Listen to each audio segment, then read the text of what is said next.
I am your host, Mr. James Robertson. I want to thank you guys for joining me tonight. Tonight we have a young lady joining us. Already in the comments is Mr. Boyd Trucking Entertainment. Boyd Trucking Entertainment. What's going on? What's going on? So let me reset the podcast before I bring my guests up. Miss Yolonda Taylor, Sulton Taylor. Um, Freight Trapping Podcast is a podcast that brings you transportation news, transportation stories, interviews with first and foremost truckers, but then dispatchers, brokers, business owners, owners of fleet, anything dealing with transportation. I want to know your story. I want to get to know you from a distance. And I want to just take the time out to appreciate everybody who has come on the podcast and given me their time, giving me share space with me on YouTube, and I just want to say thank you and it's greatly appreciated. So, without further ado, I am going to bring in Miss Yolonda Sulton.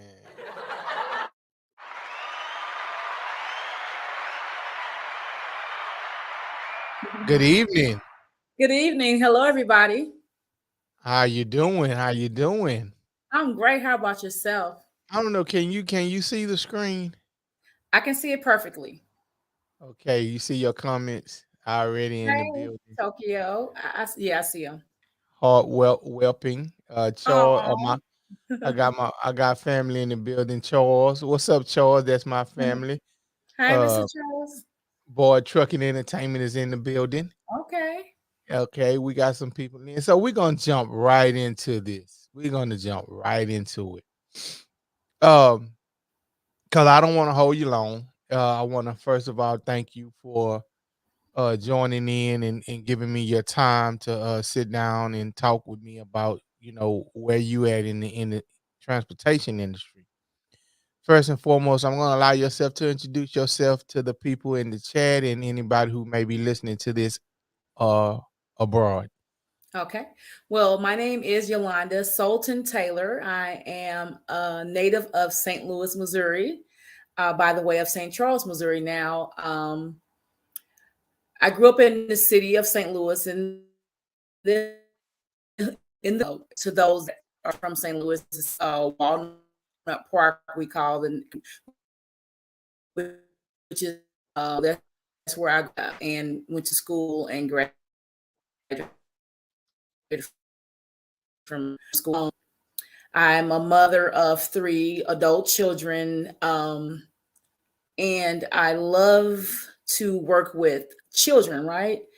I started off working as in the church, in the daycare, in the you know summer camps and things of that sort. I started off driving the church van, so I would pick up the children for camp. I would pick up the individuals to go to church as well. So back that was maybe in the late '80s. Yeah, late '80s, early '90s. I was doing the church transportation. So I would say my transportation career started in church. I went from there in 1999. I obtained my Class B CDL license, and I became a school bus driver. When I started driving the school bus, excuse me, I always had other things and niches that I could do, but I always went back to transportation. I've done customer service, I've done home health care, I've done, communications, things of that sort. However, I always went back to transportation because that was something that I did well and I loved.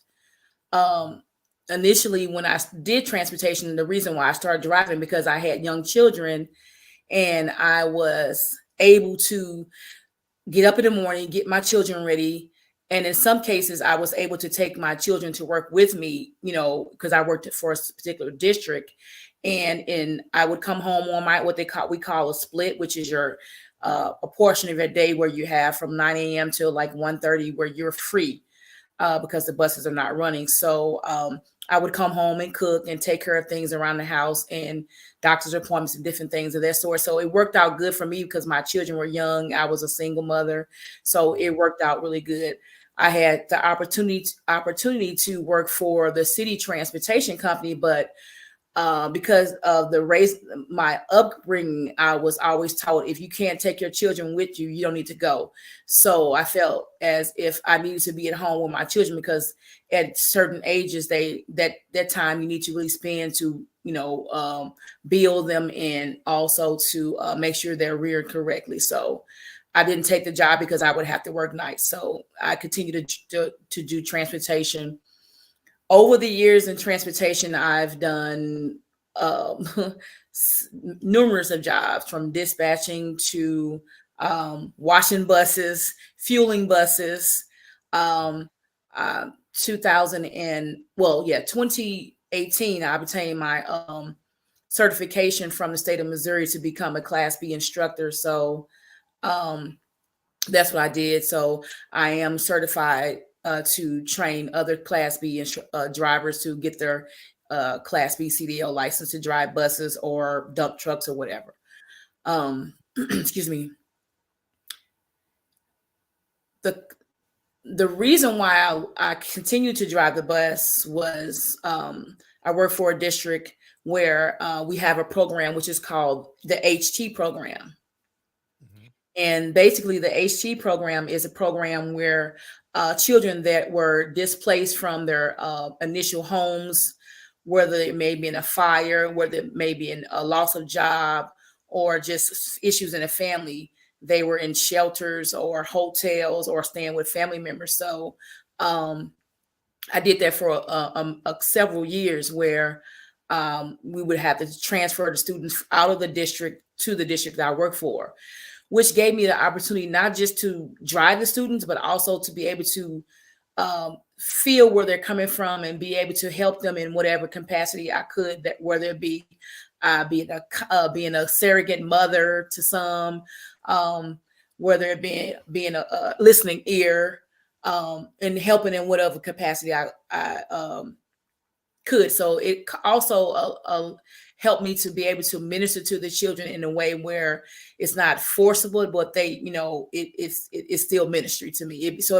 So transportation is ministry to me. so let's kind of because I wanted the people to get a kind of a background of who you are. Hmm.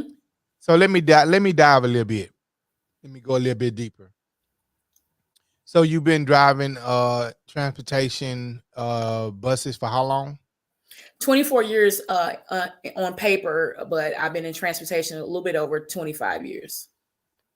So how long have you been dealing with these bad snot nosed kids on these buses? How long? 24 years.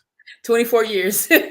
My God, my God, my God. Yeah. I can honestly say this here. I think that I don't even know what you guys get paid, but I think bus drivers are underpaid because you guys have to wear several hats throughout the year. Mhm.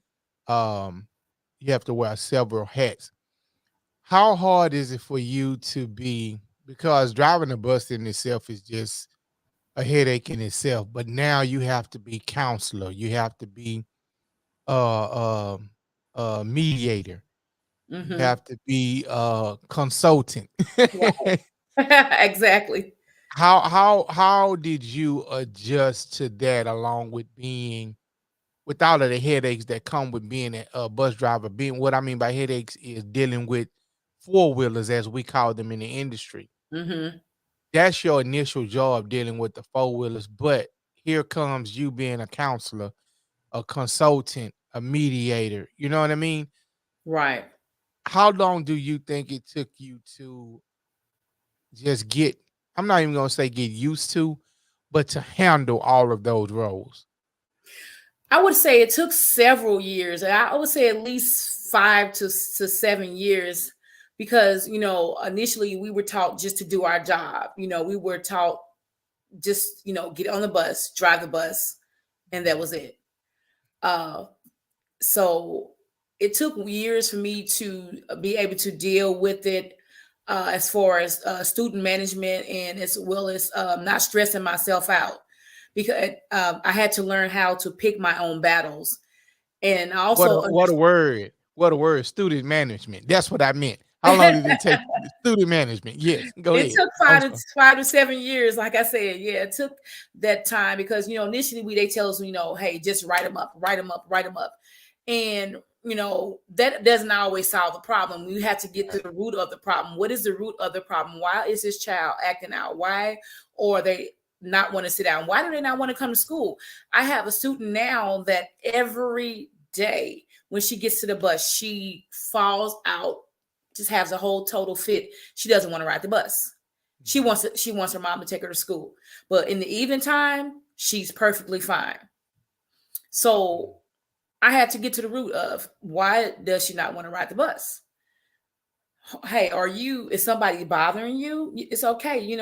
I'm not going to say anything to anybody besides a teacher. If someone is bothering you or bullying you, because bullying, of course, is an issue that we deal with a lot, whether it be inadvertently or advertently. Bullying is an issue that has to be dealt with and addressed in the proper manner, because it can get to the point where I had a student years ago that was being bullied on the bus, and she became an introvert. She became really withdrawn, and we have to be able to not just to drive the bus, but be able to notice the different signs and symptoms that that come from certain from the children. So that's something that I had to learn, not just screaming and hollering, sit down, sit down, sit down. Don't do that. I approach things a lot differently, now than when I did back then. You know, I can I can imagine because I want to go back to something you said. They said for you just to get on the bus and drive. mm-hmm. And it's almost like uh it's a system to me that's passed down, down, down because even I think everybody's taking like the military role when it comes down to instructing all of us that are dealing with other humans because that's the same playbook they use in prison. Correct. That's the same playbook that they're using on our kids. Exactly. You know what I mean? And so I think for me that you talking about grooming, that's grooming when you have a kid get on the bus and the person that's responsible for him for an hour or 30 minutes or however long it take them to get to school is has no feelings, no empathy. Right. And so, but you guys have to kind of change the change the channel. So Mm-hmm. say and kind of deal with students as they come and you guys made the decision not to just be bus drivers. Right. Exactly. Some people, I wouldn't say that. There are a lot of good drivers and a lot of not so good drivers, I would say, to be nice about it. Mhm. um where people just, of course, I'm a what they call a substitute driver. So because I am a seniority driver and I do know my way around town, Mhm. I can take a route when someone calls off work, and do their route. So I'm pretty much guaranteed a particular amount of money for that, as well as hours. So I'm guaranteed a 40-hour shift plus whatever extra I do, right? So I noticed that a lot of drivers, they don't really communicate with their students. They just drive the bus. They don't clean the bus and keep it clean.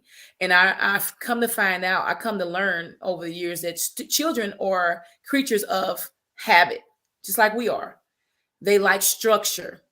And if children aren't taught structure at an early age, they'll be out of, just like a wild cattle.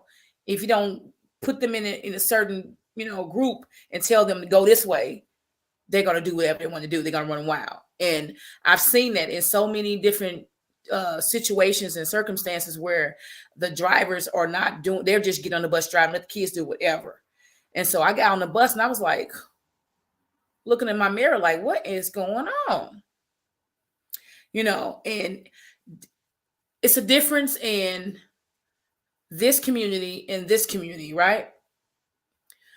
When I drove for this community, I didn't have as many as problems, but they would do stuff in a way where it was Oh, sneaky. this is for the record, this is not TikTok.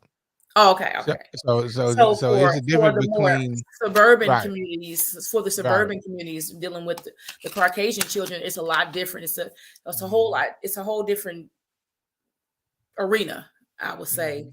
because I would talk to a student and say, "Hey, I need you to have a seat." And it's in their sense, I'm hollering, I'm Right, fussing at them, right. but really I'm just telling Yeah. them, I'm gonna need you to have a seat because they don't understand the language and the lingo, from Mhm. the urban community. So I had to learn even when I was working in the suburbs how to deal with them accordingly because I had a lot of parents that would come into the colony and saying she's mean to my child. Well, I just told Susie to have a seat Mhm. and to keep her head in the window, or sit down while the bus is in motion. So now, and when you're dealing with children that came from, the hood or the city, I mean, not the So suburb, where I have to so be a little bit more firm because they're not gonna have a seat, sweetie. They look at you so like so too. let's deal with this. Hmm. How did you deal with the little boy who asked you if you wanted a banana? Well, that was hilarious, and um, children are initially very, very honest, and they learn by their community and environment they're in. And Right. so, and also, social media and everything teaches them a whole lot. So when you walk past the bus, and we understand that, what the climate of our the nation and the world that we live in, racism and everything still stands, and people have subliminal ways of doing things. And so when he walked past the bus, I'm just sitting there, on the bus waiting on the students to come out, and he came back by the bus, and he just dangled the banana in my face like, want a banana? And I say, huh? And I forgot I was on the bus, and I forgot he was a kid. I said, you need to ask your mama, Right. do you want a banana? So he thought about it. He thought about it and came back and said, ma'am, I'm sorry, I wasn't talking. I didn't mean like that. I wasn't talking to you. I'm like, yes, you was. I said, I'm hip. I told him I'm already hip. I I said, y'all find it. watch too much I TV. mean, you have to when it comes to kids, I think you have to have a sense of humor and Mm-hmm. give them the benefit of the doubt that you wasn't being what we consider uh disrespectful Mm-hmm. because you could have took that a whole nother different way. Exactly. But because you kind of trained yourself is what I'm getting from you Mm-hmm. is because you kind of trained yourself to know the mentality of the kids that you drive from urban to suburban. we Right. know that we know that suburban kids do corny things, They do. and that was corny, and you probably wouldn't have never got that from a from an urban kid. No. And so that was just something funny that because I want people to understand the everyday life of a school bus driver. Mm-hmm. Now let's dive a little deeper. What else do you do when it comes? Do you have a business in mind? Do you have a plan in place, or do you have something you're executing? Or when it comes to life outside of the bus for Yolanda? Well, initially, I had been, I am a woman of God, a Christian, so I'm a believer. I have a relationship with God, so that's one of the things that really carries me as a bus driver. I would say, to keep me focused and keep me from not snapping on somebody's child. Mhm, Um, I had been prophesied over the years that I'm going to start my own transportation business and, things of that sort. I have driven for, of course, I used to drive party buses, and I've driven for a lot of male party bus owners in my region, right? Mhm. And made them a lot of money, a lot of money. I also helped the company that I still actually work for in the summertime. I helped him train his employees on how to properly, deal with customers, because driving a car service is not just driving. You have to get out the vehicle. You have to dress appropriately. You have to look appropriately. You have to know how to, when you're dealing with a wedding, you have to know how to get out and help the ladies down the stairs. And Let me ask you a question. Mhm. I think that it's easier. I think that dealing with kids on their level makes it easier for you to deal with adults on another level Right. because you have. Am I correct? You're correct. Go ahead. Go ahead. I just Correct. wanted to throw that in there. So yeah, I've done that as well, and so I was working for a gentleman, and it was a brother, and I helped him with a lot of. He said, "How can we call and ask question?" Um, you want to give the number?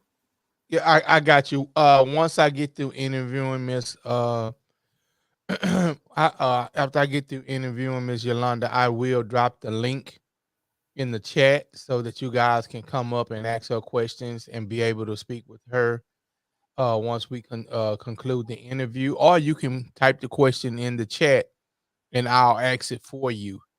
Either Mm, way, either okay. way. Go ahead, Miss Yolanda. So this gentleman had a business, and it was always instances where, I was always helping someone run their business, and I'm not really getting paid. I'm just doing it because I like this person. We're cool or whatever. We're associates. And, so I would help, them that were already established that, had the business, but I'm just, a worker for them. And Mhm. so I had did a trip one night, and I was pre-tripping the bus, which is something we supposed to do because it's state law. You have to Right, pre-trip right. your vehicles. Mhm. And I noticed that the license plates were expired, right? And one of the tail lights wasn't working. It was like really, really dim. And so I called him. I say, "Hey, XYZ is going on. I don't feel comfortable driving this vehicle." He was like, "Oh, yo biz, people call me yo biz, right? Because that's the Mhm. name of my business, which I get to. Um, you'll be okay. You just going in so and so, so and so." I'm like, "Well, first of all, this is my license. If I get pulled over, I'm going to be the one to get a ticket and possibly, get points taken off my license. I Mhm. can't take that." I said, "Well, I'm gonna do the trip tonight because I already, I'm already, the clients are waiting on me. So I have to go. I don't want to just disappoint them for their special occasion and not show up." Mhm. I told him, I said, "I can't deal with people that don't do business properly and ethically." Right, right. So I initially severed a relationship with him for his business because of that. And I feel like when people can't use you for what they need you for, it's like, okay, they're moved to the next person. Because I told him, I say, "Well, I can't do it anymore until you Mhm. get your stuff together. I cannot drive for you." So this was recently, this was last year, but in 2020, during the pandemic, I was just sitting at home, and God just spoke to me. He was like, "It's time for you to start your own business." And I was like, "God, I don't have money for a business, for a transportation business." I had a daughter that was incarcerated in the federal penitentiary, that I was taking care of her and helping the children out as well. Her 3 children, my grandchildren. So, things were tight. I took money out of my 401k from my job, of course, because I'm vested. So I took money out of that to, help with different expenses that I had. Um, I had several business deals that went it's my livelihood, exactly. Several businesses that, I business deals that went to the left. And Mhm. so I initially started in June, July of 2020. I started Yo Biz Transportation, right? Mhm. Um, So wait a minute. So wait a minute. Let's dive right there. mhm. Let's go right into right there. What is your biz transportation? Yo Biz Transportation is a boutique transportation service in St. Louis, Missouri. We offer transportation to casinos, to games, to sporting events. We have me and my business partner. We have a 15 passenger shuttle van, and we also have a 55 passenger MCI bus. Um, Initially, when I went into the contract with my business partner, we were going to purchase a party bus.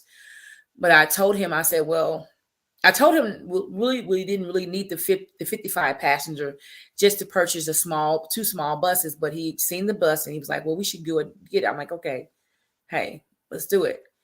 But not thinking in mind that he didn't really know a lot about that side of transportation. He only knew trucking.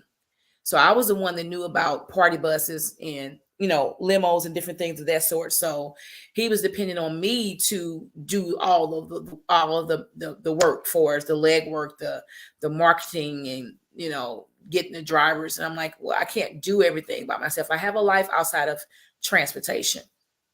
So that was in 2020. And of course, the pandemic hit. So that shut a whole lot of stuff down. We didn't move anything, you know. So we initially purchased the buses last year, actually in May. Um, and I've done some work. I'm not doing as much as I should or want to, because I had focused on other things. My daughter coming home, and um, I also just recently took a dispatching class where I've learned how to dispatch trucks. I'm still learning the craft of dispatching, but I've always been intrigued with trucks. I always want to be a truck driver. I can drive an 18 wheeler, but I'm just not licensed to. I've driven one before, but yeah, I've always been interested in transportation logistics, not because I think that I'm good. I know that I'm good at it, but I feel like I'm a very attentive and a very good driver. My dad taught me how to drive in a 1977 Buick. I think it was a Buick Park Avenue, the big ones. And I had to learn how to drive in the alley. He said, "You better not hit nothing." And it was a stick shift.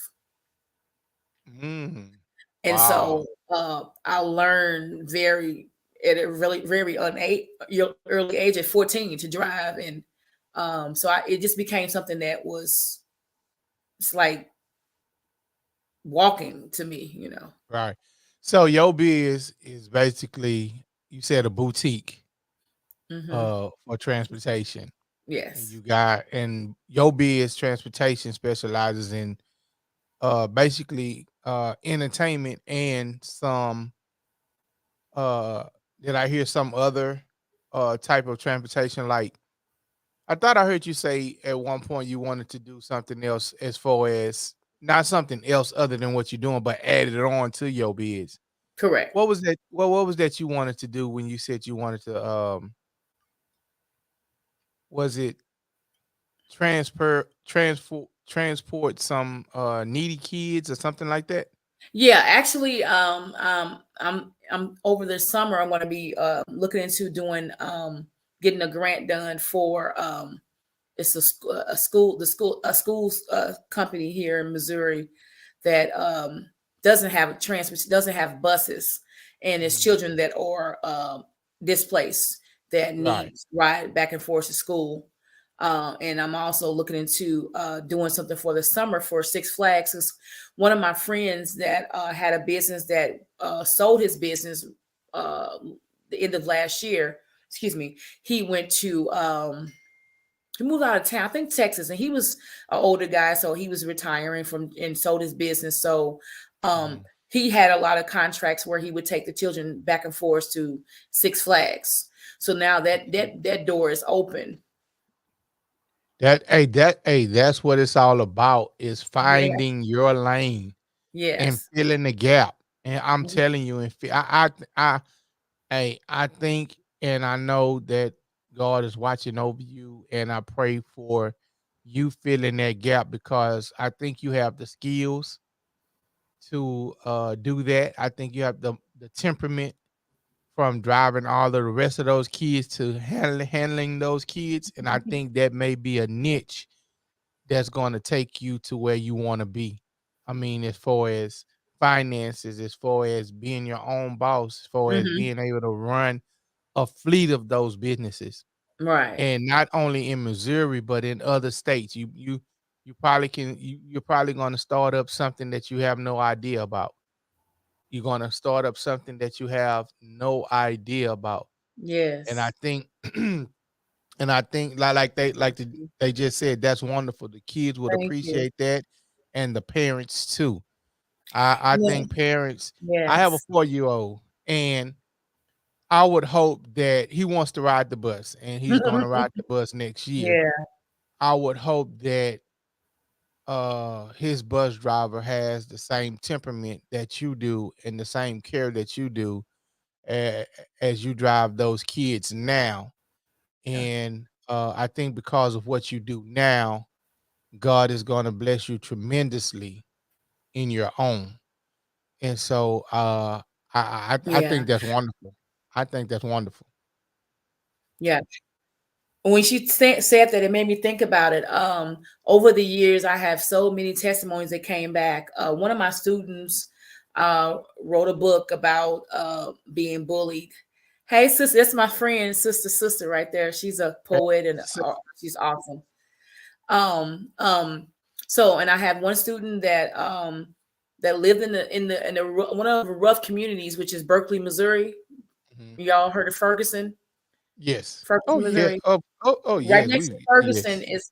is Berkeley. I'm sorry, in Kinlock, and he grew Mhm. up right in the borderline of Kinlock and Berkeley, in a rough neighborhood. And he is now. I had him for 4 years. He is Mhm. now a firefighter. He works for us, a local fire department. And I seen him at the gas station, and he was like, "Miss Yolanda," and I'm looking. I'm like, "Who is this grown man screaming my name with the firefighter suit on?" Did He's you like, think he was flirting? "No, I knew he was too young." Well, never know. Yeah, I was gonna say you never know. You never know. So he, it kind of, it warmed my heart to see him, and see him excelling, because even though children come from a certain particular neighborhood, doesn't mean that they're not going to succeed, and we just Mhm. have to have hope and be the light, and encourage them, in whatever way we can. I had students that come back, I do Uber, of course, and I've picked up some of my students. They're like, "You used to be my bus driver.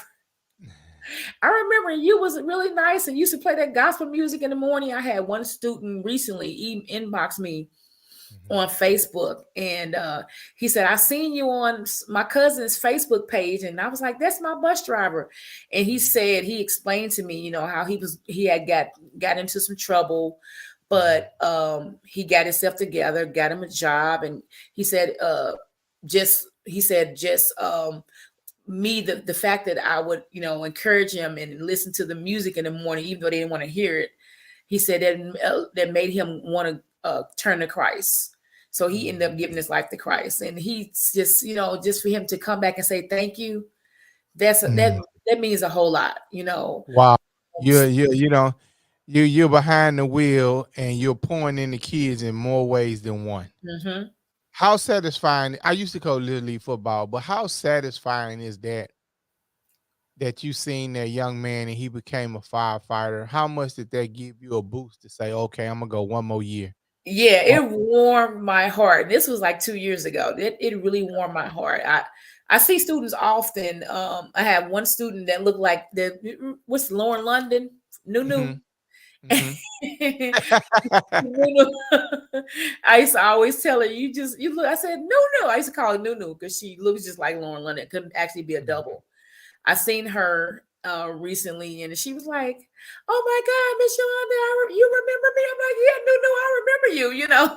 She's Mhm, doing good, beautiful young lady. I mean, just her, just how some children, you just know that they're gonna just be something mhm. great, because they just exude it, and she's doing Right. good in school and everything. So it's just the thrill of it. I've had students that were so just like horrible when they first started off on the bus, and Mhm. by the end of the month, just being patient with them and talking to them, and I would point out, hey, Cornelius, why don't you come up here and count the students for me, and um, make sure you keep an eye on the little ones for me. Give them Right, something that right, make them feel like they're important, and right, they're right. needed. So I was able to turn a lot of situations around by just doing that.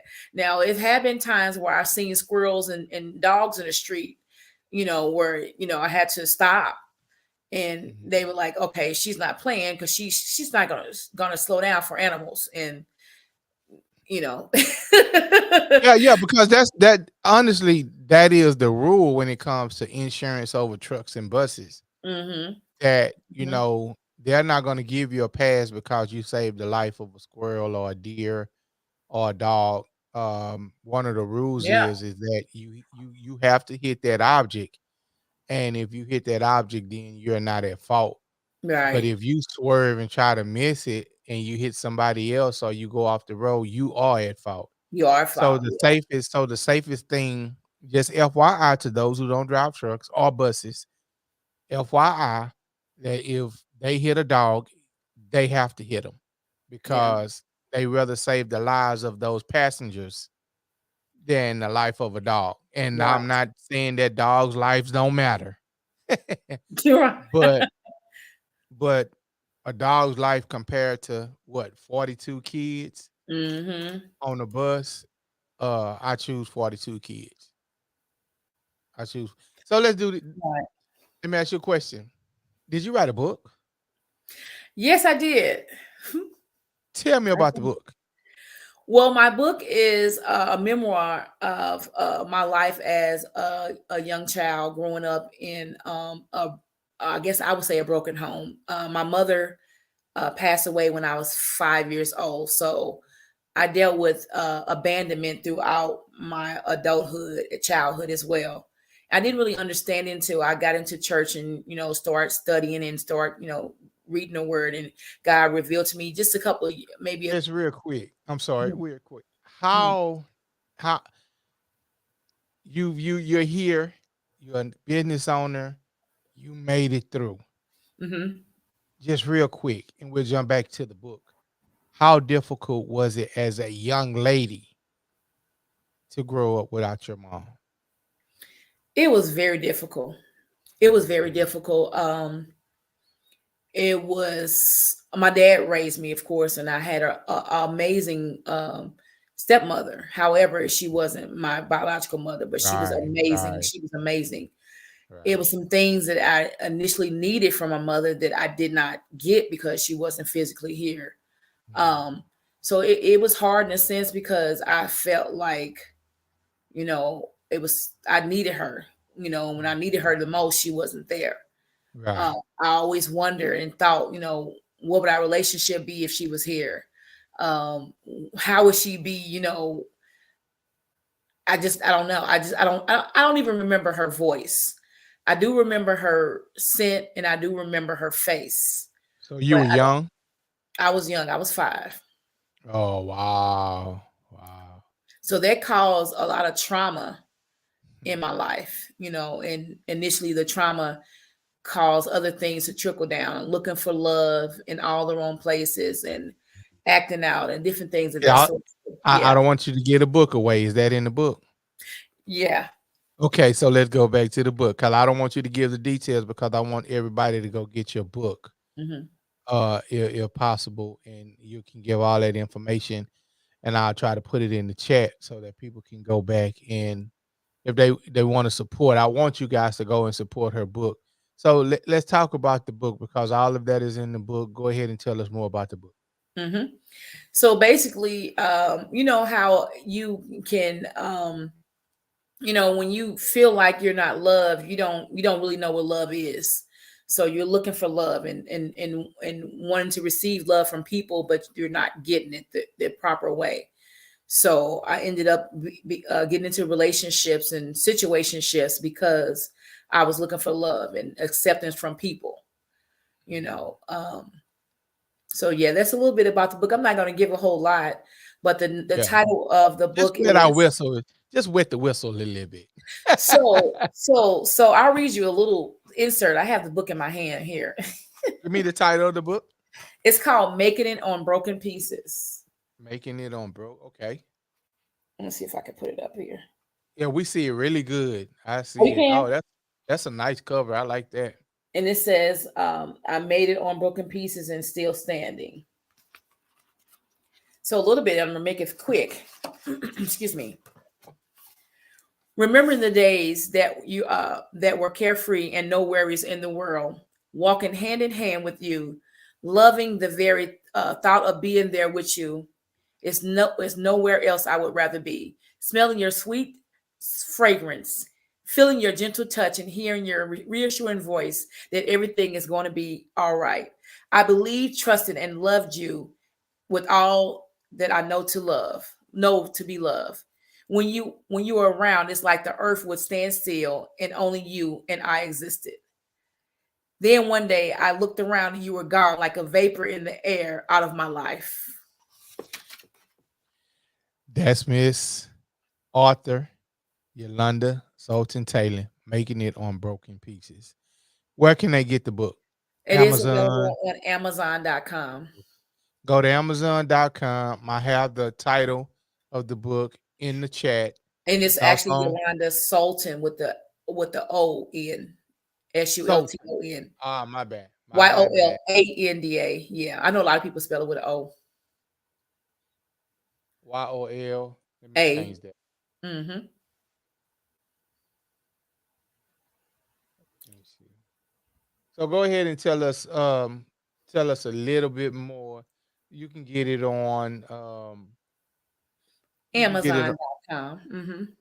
okay. So yeah, and so initially, my name, Yolanda Sultan, was a name that my dad gave me as a child, right? Um, and I've recently learned the history of my last name, which I'm going to be probably writing something about that later. Um, and my mother last name was Taylor. So initially, my dad passed away a couple of years back. He was like 80. I think he was 80 years old, 81. And thank you, appreciate it. uh, I found out a lot of stuff that in certain families we keep a lot of secrets, and you Mhm. don't hear about certain things until a person passes away. And I found out some stuff recently talking to a relative out of town. I'm like, wow. And so when I went Mhm. to go get my passport, I had a hard time getting my passport because my birth certificate had Taylor on it, but Mm. all my other information that I had for years was in Sultan. And I Okay. started thinking, what is going on here? I called the attorney's offices, Missouri. I called the vital records, trying to figure out and put pieces together, about my last name. Mhm. It was an issue with my birthday, whether my birthday was on September 13th or September the 16th. Because my dad initially took me from my mother when I was like maybe 3, right? Because she Mhm. was an alcoholic and she was in the streets, right? Right. So those are just some steps that I had to go through. And I'm still working through those steps for us, the situation with my last name and the lineage. Mhm. Um, yeah. And Don't give so away too much. So it's in the book. Yeah, the process you took to do all of that is in the book. not in this book. I'm Or gonna your be doing second one. So the let's second. talk about the second book that I know is coming. Mm-hmm. So I know because we're friends on TikTok. Your daughter recently came home from prison, Mm-hmm. and I just because I did. This is why I'm asking because I've never asked my mom because I never wanted her to relive the time that I was away. Mm-hmm. Uh, and so I never asked her. I asked her one time, but I didn't ask her, to really go in because I didn't want, to kind of bring up that pain of seeing us, huh, and going to prison. Right. Kind of explain if you're talking to me, talking to your daughter, talking to someone, explain how it felt seeing your daughter uh going away, having to have to do time, and then having to kind of pick up the broken pieces that Yeah. she left behind. Mhm. Kind of take us there in your mind of how a mother feels. And you're talking to all of the inmates, all of the ex-convicts who never, some may have never had the opportunity to Mhm. ask their mom because she probably passed away while they were in jail. Mhm. Right. Kind of take us there and tell them how you felt when your daughter went away to do time and you had to pick up the broken pieces. Okay. So it was very it's really a feeling that I really can't really put in words, but the best way for me to say it is I felt as if I was in a Pandora box and in a Calgon dream. Initially when we went to court the day of We her understand. We understand that Calgon take me away. You want to be taking me taken away, away like from this is everything, this the is not reality of stuff. Okay, go yeah, ahead. because it was. I feel like I wasn't in reality.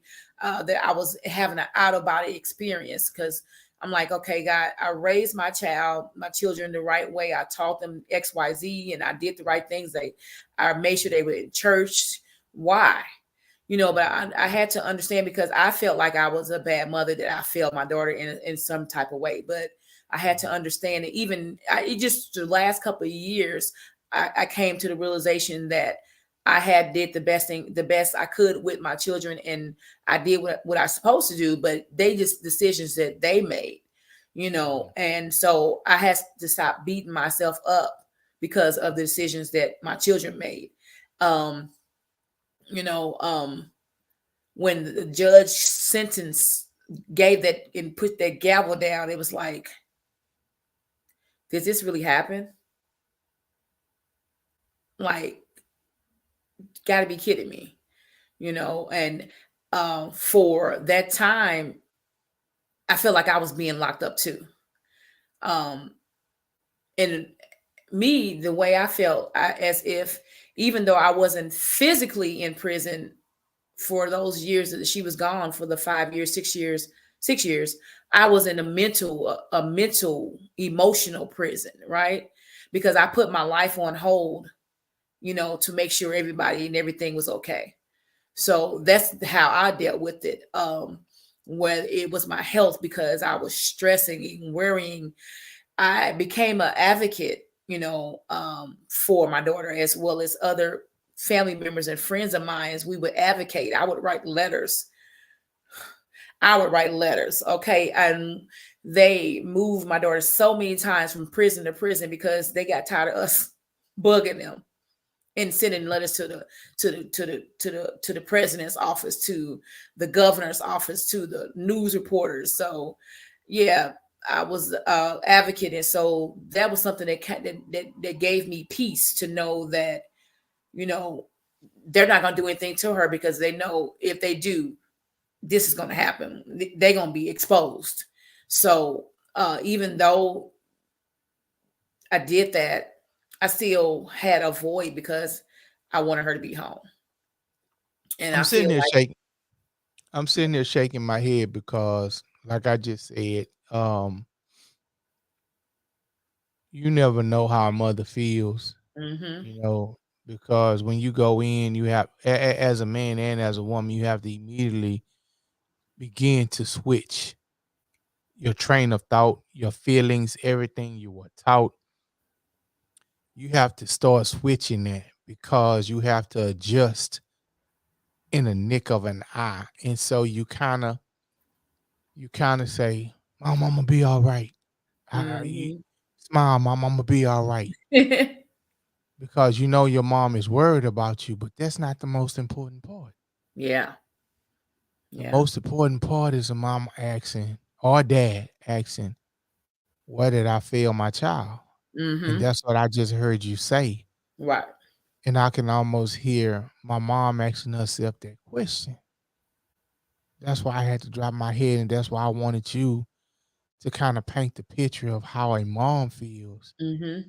when a child goes away. Right.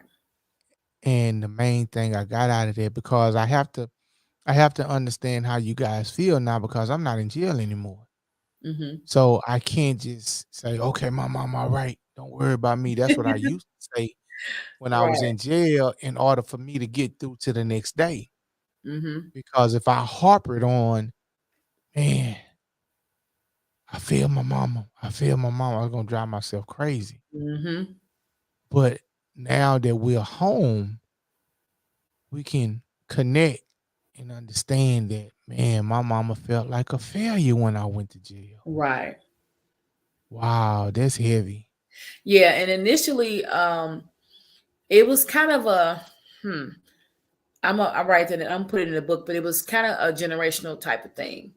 Mhm, My dad never did time in prison, but my niece on my dad's side, my brother's my oldest brother, which passed away a couple of years ago, which was 76 years old. He passed away in Pinckneyville Correctional Center in Illinois, right?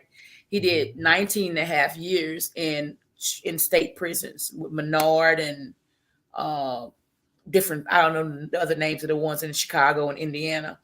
So he did 19 and a half years and got out in the late 2000s and went back on parole violation. So he had to do the rest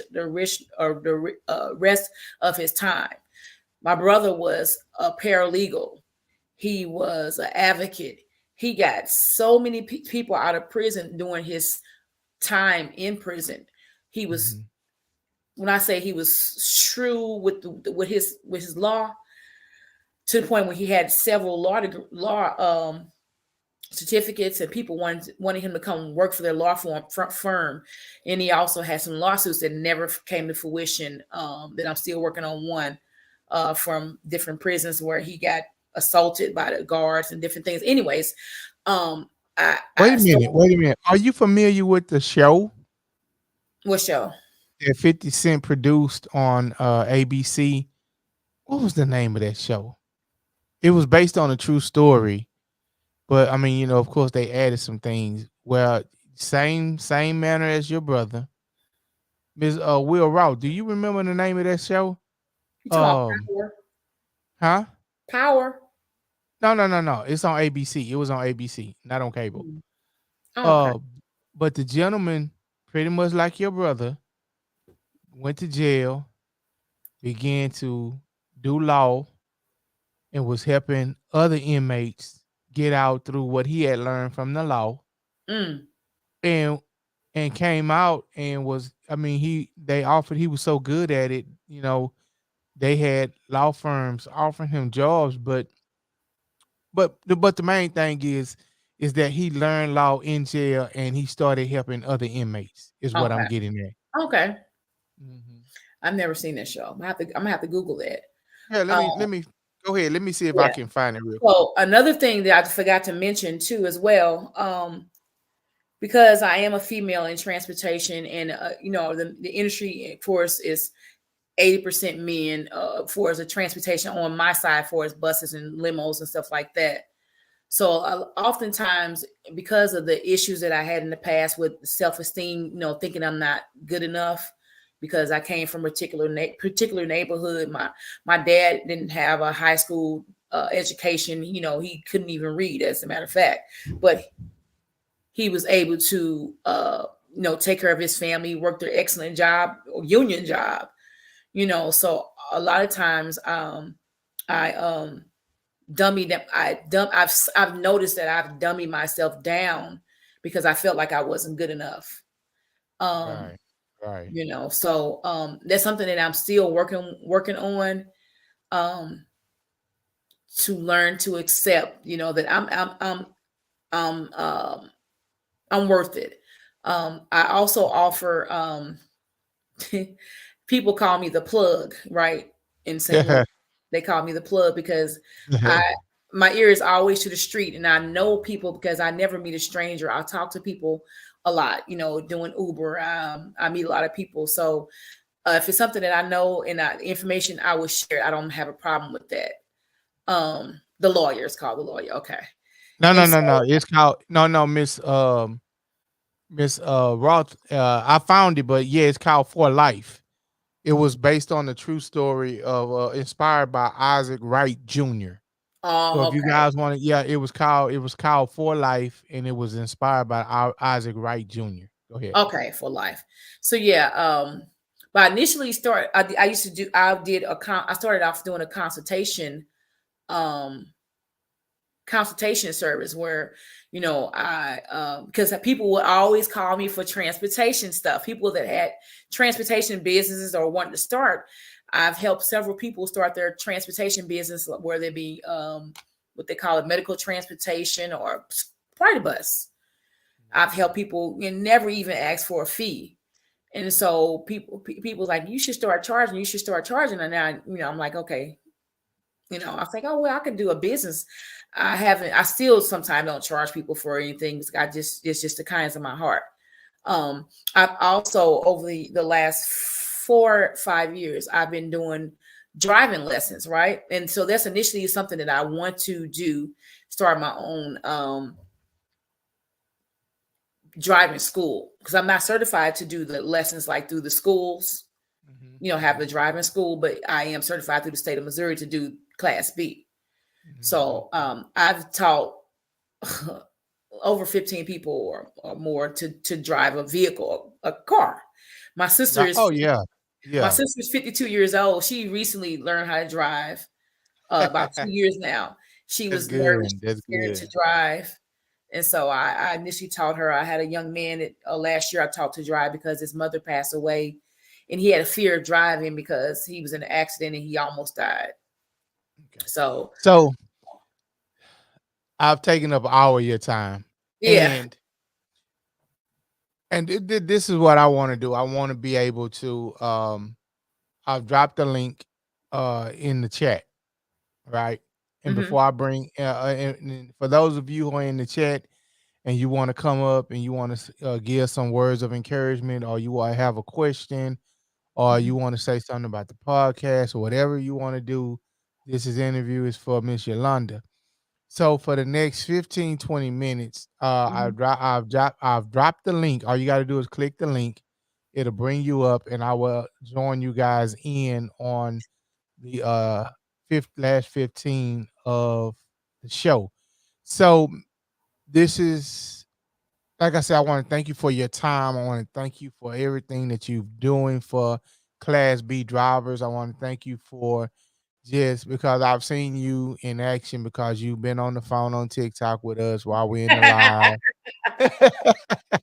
And I've seen you in action, and plus, of course, I got the dispatch queen in the house. I've seen her in Your action, wife, yeah. yeah, several times. So, um, tell us where Miss Yolanda is going in the next 5 years. In the next 5 years, my plan is to initially stop driving the school bus and have my own my transportation business running fully and more efficiently, and being able to make the money that I need to sustain, as well as my dispatch business to grow as well. And I initially want to purchase at least one 18-wheeler, one drive in. Okay. Yeah. All right. Anything else you want to give words of encouragement to other bus drivers? You mean some advice, some Yeah. guidance?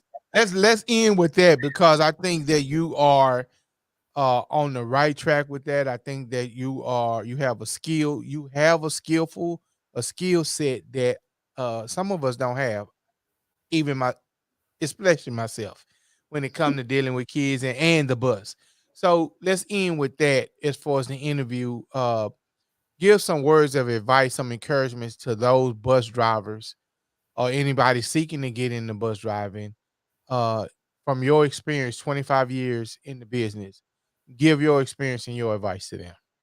My experiences, it's a young lady that I watch on TikTok. She's a bus driver as well out of Chicago. And whenever I see her, she's on her bus like all the time. Like, I'm like, does she ever get off the bus? I don't know if you know her, but I'm like, dang, that girl work on Sundays and Saturdays. Like, jeez. But I know that we are a group of individuals that are often overlooked and often not appreciated. You know, and I would say that you are appreciated and you are very much needed, because we are the first defense, for the students to get to school and from school, and in some cases we're the first face that a student sees and the last face they see, because sometimes the parents are not at home when the children get home, and sometimes they're asleep when they leave for school. So we have to be that example and be that light and be that warm, inviting adult to that child that may be going through more than what you can even see on the surface. Um, Put your feelings aside. You may feel like you don't want to be bothered today, or these children are not good, but not acting the way you think they should act, but they're only dealing with the issues in their environment that are around them. So we have to just learn how to have patience and be more thoughtful and mindful of these children in the generation we're dealing with now, dealing with a whole lot more than what we dealt with in the past. It was oftentimes in the past where I would have to tell a student to have a seat, and they were like, okay.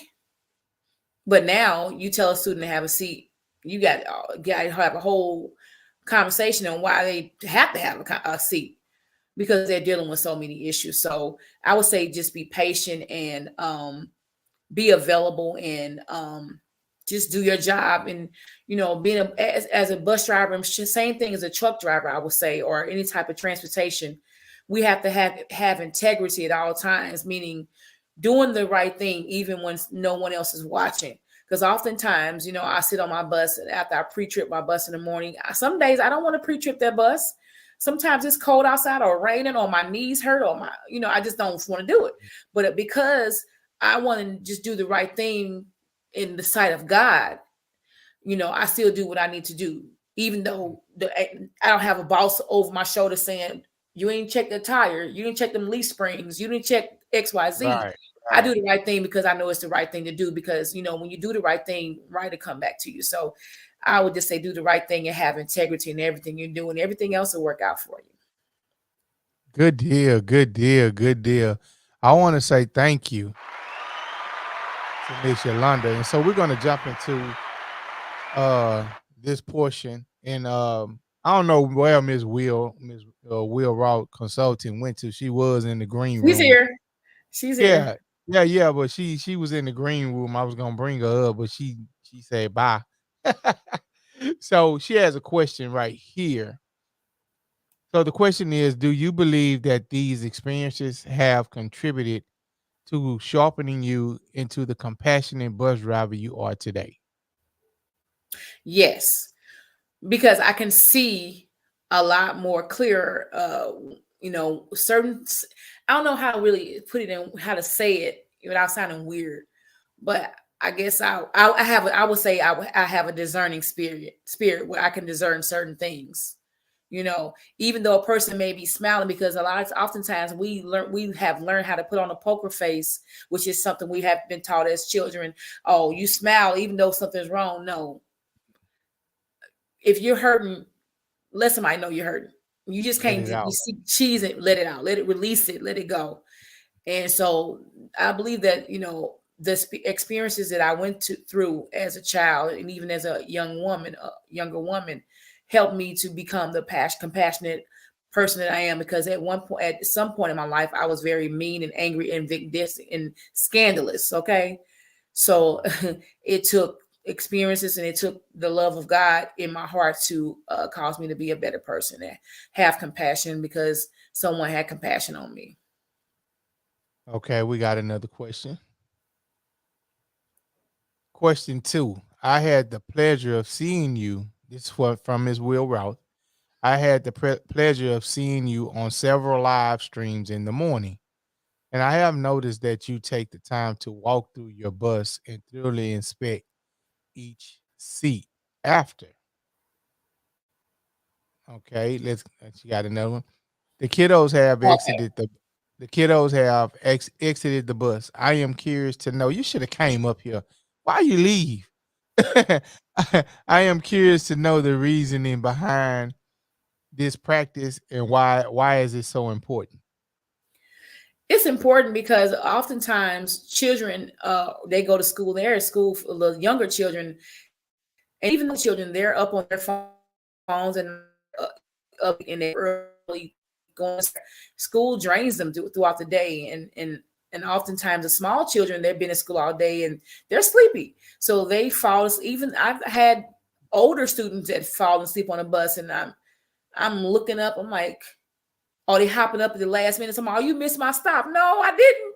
You went to sleep. Yeah, So you was I've we've had instances, and of course you all heard over the years that, in some state, you know, um, someone's child was left on a bus sleep.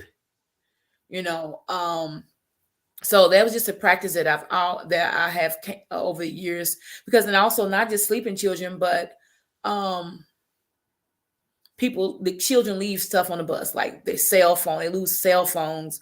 They leave their lunch boxes. They have their coats on the bus all the time. They have their hats and their gloves because they don't want to wear them. And mhm, so mhm. it ended up becoming a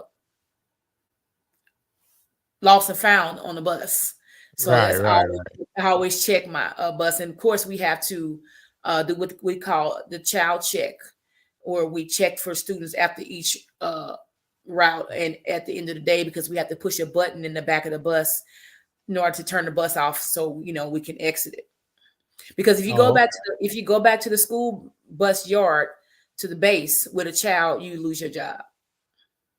yeah, cause you didn't do the post shit the post trip while you on the road, or the Hmm. inner, what we call the inner trip inspection. Hmm.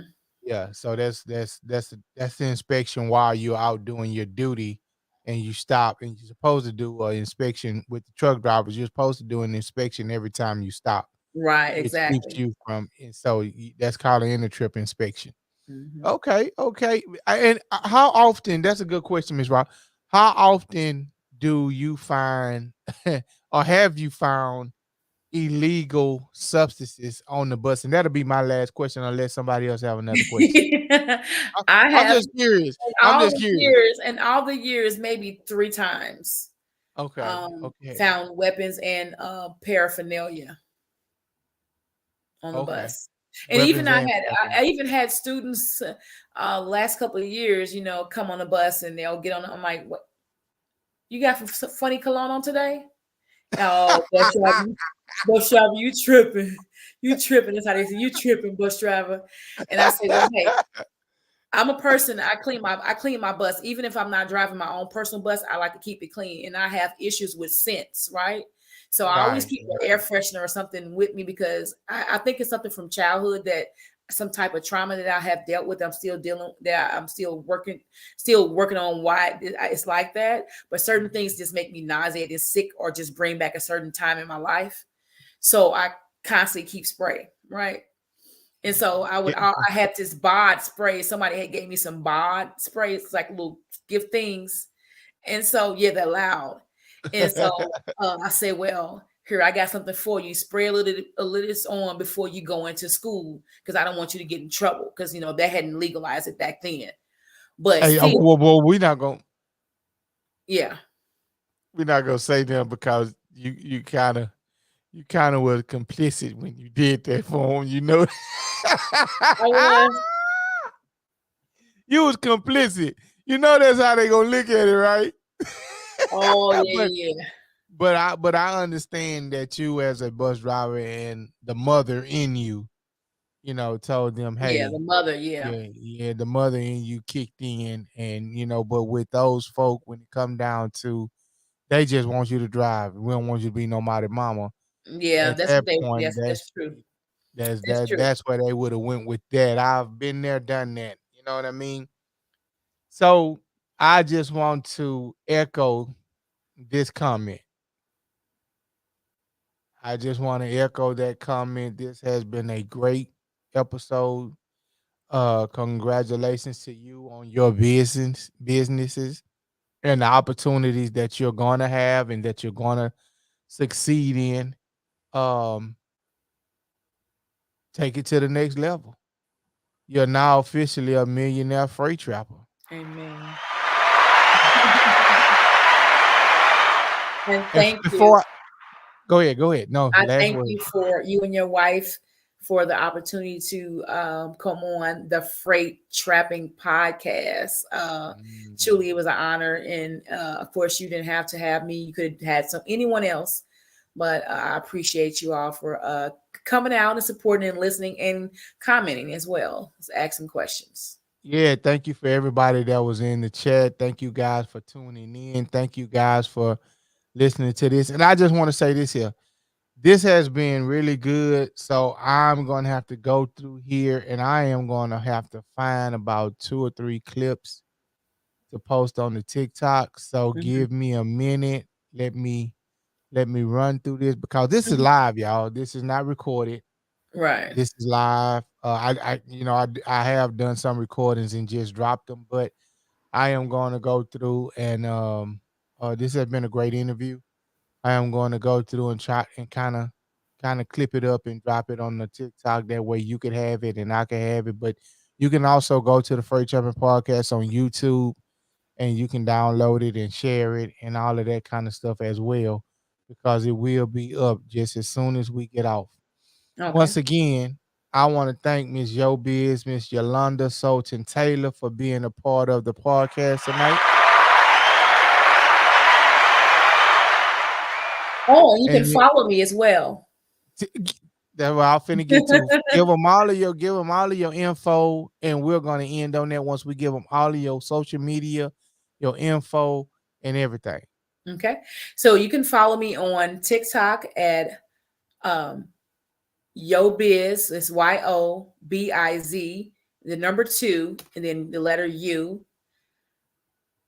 On Facebook, you can follow me at YoBiz Transportation. That's YoBiz, and then transportation. I'm not going to spell it out, it's too long. And as well as Instagram, Instagram at YoBiz Transportation. Just follow me and check me out. Once again, I My want to biz is say your biz. my biz is Yo Biz. Once again, I want to say thank you, and she is a millionaire freight trapper. You're a millionaire freight trapper. Once Thank again, you. I want to say thank you, Ms. Yo Biz, for coming out and giving me your time. Thank you to the people in the chat. Thank you to your sisters in the chat. Thank you to everybody who commented. Remember, go like and subscribe, and you can share this episode with all of your friends. They can come back and watch the episode and check out Ms. Yo Biz, a little snippet of her book, a little idea of the second book, and something from a mom, a bus driver, and most of all, an outstanding lady in transportation. Thank Thank you you. once again and have a good night. Thank Thank you you. so much. Good night. Good night. Good night. Good night. Once again, that has been an awesome interview with Miss Yo Biz. I want to thank you guys for joining me on the Freight Trapping Podcast. I have been your host, Mr. James Roberts, and I just want to tell you guys be safe. Oh, and one more thing, man. I want to shout out to my friend uh through TikTok. Uh he lost his niece, Mr. Andrew Marshall. Uh cover him, cover his family in prayer, cover him in his understanding of why this is happening, cover him and just move in his life right now, God, and just be a leaning post, be a lighthouse, so that they can know that to walk always walk towards you, God, and know that we got him, we got him. Prayers up to Mr. Highway Regulator on TikTok, aka Andrew Marshall, and we will see you guys next week.